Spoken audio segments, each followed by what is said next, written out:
NEET 2022 और CUET के student बच्चों, आपके एग्ज़ाम सब काफ़ी नज़दीक हैं, ठीक है। तो अगर आपकी तैयारी है या तैयारी नहीं है, हर केस में कैसे हम तुक्का लगा सकते हैं वो मैं बताती हूँ, ठीक है।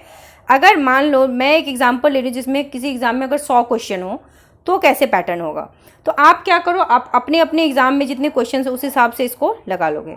लेट अस सपोज कि मेरे पास 100 क्वेश्चन है एग्ज़ाम में, ठीक है। अगर मेरे को 80% क्वेश्चन आते हैं, मुझे श्योरिटी है कि 80 आउट ऑफ 100 मुझे सही आते हैं, then you should not go for तुक्का। क्यों जाएंगे फिर तुक्का के लिए? क्योंकि 80 अगर मैंने सही बनाया तो मैं तो पास हूँ ही, करेक्ट। लेकिन अगर आप 60 या उससे बिलो हो तो फिर आप पास ऐसे नहीं हो सकते, आपको थोड़े से तुक्के तो लगाने पड़ेंगे, ठीक है।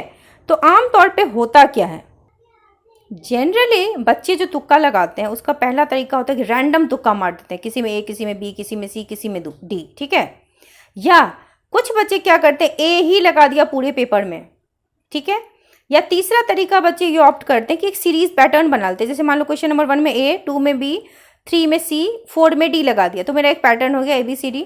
अब 5 होगा तो फिर से मैं इस पैटर्न को रिपीट करूंगी, ठीक है। 6 होगा तो फिर मैं बी लगा दूंगी, 7 होगा तो सी लगा दूंगी, 8 होगा तो डी लगा दूंगी, तो ये पैटर्न मेरा चलता रहेगा।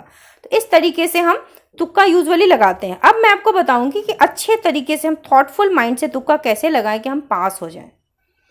ओके तो बच्चों देखो, किसी भी क्वेश्चन पेपर में अगर मैंने एक सैम्पल साइज लिया 100 क्वेश्चन का, तो इसके अगर 4 ऑप्शन है तो आप जनरली फाइंड करोगे कि on an average her answer यानी कि हर ऑप्शन का वेटेज लगभग बराबर होता है। एग्जैक्टली इतना नहीं होता, मान लो A 25 है तो B हो सकता है 17 हो, C जो है वो 18 हो, इस तरीके से आसपास ही रहते हैं। ऐसा नहीं हुआ कि कोई एक ऑप्शन है जो है ही नहीं या 2 ही 4 है, लगभग वेटेज बराबर ही रहता है। सो फॉर एग्जाम्पल अगर मैंने देखो, अगर मैं एग्ज़ाम दे रही हूँ या दे रहा हूँ तो मुझे कुछ ना कुछ तो आता है, राइट। तो सपोज मैंने जो क्वेश्चंस लगाए हैं, मान लो A ऑप्शन मैंने 18 को लगा दिए हैं, B मैंने 25 लगा दिए हैं, D मैंने 18 को लगा दिए हैं, C मैंने 5 ही लगाया है। तो अब मेरा बेसिक दिमाग मुझे क्या कहता है कि अब जो ज़्यादातर क्वेश्चन होंगे वो अगर मुझे नहीं आ रहा है, इतने तो मुझे आते थे, रेस्ट आई डोंट नो, तब मैं क्या करूँगी, मेरा जो ये लॉजिक है, रेशियो वाला लॉजिक जो जनरली हर क्वेश्चन पेपर पे सही बैठता है, तो आप क्या करोगे उस केस में, आप ज़्यादातर आंसर्स में फिर C मारोगे, तो आप देखोगे आपका स्कोर अच्छा जाएगा, ठीक है। अब अगर मान लो कि एक अलग केस आ जाए कि मैंने A में 16 मार दिए, B ऑप्शन 17 क्वेश्चन को दिए हैं, C ऑप्शन 15 को दिए हैं और D 18 को, तो क्या मुझे ऐसा नहीं लग रहा कि लगभग एक जैसा ही है? यहाँ पर तो ऑप्शन C ईजियर था देखना कि हाँ C बहुत कम है, यहाँ पर सब एक जैसे लग रहे हैं, तो इट इज़ वेरी कन्फ्यूजिंग।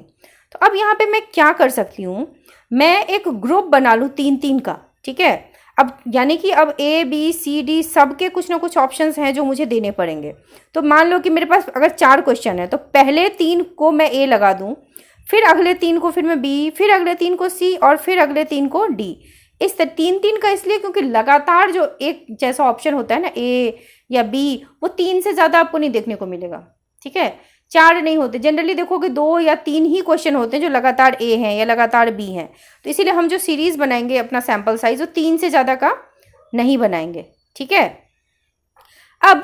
अब एक और चीज़ देखते हैं कि if you don't know which is the correct answer, ये एक बड़ा ही इंटेलिजेंट स्ट्रेटजी है। मान लो कि मेरे पास 4 ऑप्शन है, ठीक है। अगर मैंने पढ़ा है तो मुझे शायद अंदाज़ा है कि कोई एक ऑप्शन तो लगेगा ना कि ये रैंडम है, ये बिल्कुल ही गलत है। तो बच्चों एग्ज़ाम में जो कहते हैं ना फर्स्ट इंप्रेशन लास्ट इंप्रेशन नहीं होता, क्योंकि एग्ज़ाम हमें कंफ्यूज करने के लिए दिए होते हैं क्वेश्चंस। तो एग्ज़ाम में अगर हमें ऑप्शन B लग रहा है तो B नहीं होता जनरली। तो इसीलिए अगर हमें A नहीं लग रहा है, B C D में हम इनका क्या करते हैं, मीन निकाल लेते हैं। इन तीनों में से जो बीच में आ रहा है उसको हम टिक कर लेंगे, ठीक है। यूजुअली आप देखोगे कि ऐसा आंसर आपको सही मिलेगा।